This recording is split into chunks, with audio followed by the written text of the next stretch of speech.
AJ ನ್ಯೂಸ್ಗೆ ಸ್ವಾಗತ.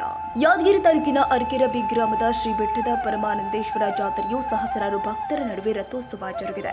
ಶ್ರೀ ಬೆಟ್ಟದ ಪರಮಾನಂದೇಶ್ವರ ದೇವಸ್ಥಾನದ ಪೀಠಾಧಿಪತಿಗಳು ಆದಂತಹ ಶ್ರೀ ಗುರುಲಿಂಗ ಮಹಾಸ್ವಾಮಿಗಳವರ ದಿವ್ಯ ಸಾನ್ನಿಧ್ಯದಲ್ಲಿ ಪ್ರತಿ ವರ್ಷದಂತೆ ಈ ವರ್ಷವೂ ಕೂಡ ಬಲು ವಿಜೃಂಭಣೆಯಿಂದ ಜಾತ್ರೆ ಜರುಗಿದೆ.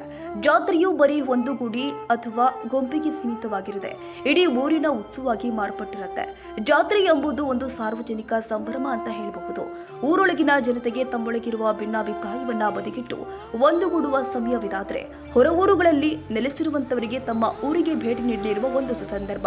ಒಟ್ಟಾರೆ ಅರಕೆರಬಿ ಗ್ರಾಮದಲ್ಲಿ ನಡೆಯುವ ಜಾತ್ರೆಯೇ ನಾಡಹಬ್ಬ ಎಂದು ಹೇಳಬಹುದಾಗಿದೆ. ವಿಶೇಷವಾಗಿ ಅಲಂಕೃತಗೊಂಡ ರಥೋತ್ಸವದ ಬಗೆಯ ಹೂಗಳಿಂದ ಅಲಂಕೃತಗೊಂಡ ಒಂದು ದೈವಿಕ ಅನುಭವವಾದರೆ ದೇಗುಲಗಳ ಪ್ರಾಂಗಣದಲ್ಲಿ ನಡೆಯುವ ಸಾಂಸ್ಕೃತಿಕ ಕಾರ್ಯಕ್ರಮಗಳ ವೈಭವಗಳ ವರ್ಣನೆ ನೋಡಲು ಎರಡು ಕಣ್ಣು ಸಾಲಲ್ಲ. ದೇವಾಲಯದ ಸುತ್ತಲೂ ಕೂಡ ನೇತಾಡುವ ಹೂವಿನ ಮಾಲೆಗಳು, ಕಣ್ಣು ಕುಕ್ಕುವ ದೀಪಾಲಂಕಾರಗಳು, ಗಟ್ಟಿಯಾಗಿ ಅರಚಿಕೊಳ್ಳುವ ಧ್ವನಿವರ್ಧಕಗಳು ಇವೆಲ್ಲವನ್ನು ಕೂಡ ಆಸ್ವಾದಿಸುವ ಜನಸಾಗರಗಳು. ಅರಕೆರಬಿ ಗ್ರಾಮದಲ್ಲಿ ಶ್ರೀ ಬೆಟ್ಟದ ಪರಮಾನಂದೇಶ್ವರ ಜಾತ್ರಾ ಸಮಾರಂಭ ಮೆರುಗು ಅಂದ್ರೆ ತಪ್ಪಾಗದು. ಶ್ರೀ ಬೆಟ್ಟದ ಪರಮಾನಂದೇಶ್ವರ ದೇವಸ್ಥಾನದ ಹೊರಾಂಗಣ ದೇಗುಲದ ಒಳಗಿನಷ್ಟೇ ವರ್ಣಮಯವಾಗಿರುತ್ತೆ.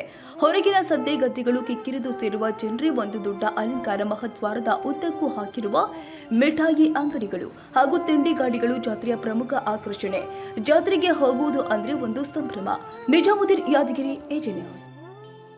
ತಾಜಾ ಸುದ್ದಿಗಾಗಿ ಎಜೆ ನ್ಯೂಸ್ 24x7 ಗೆ ಸಬ್ಸ್ಕ್ರೈಬ್ ಮಾಡಿ ಮತ್ತು ಬೆಲ್ ಐಕಾನ್ ಒತ್ತಿ ತಪ್ಪದೇ ಲಿಂಕ್ ಶೇರ್ ಮಾಡಿ.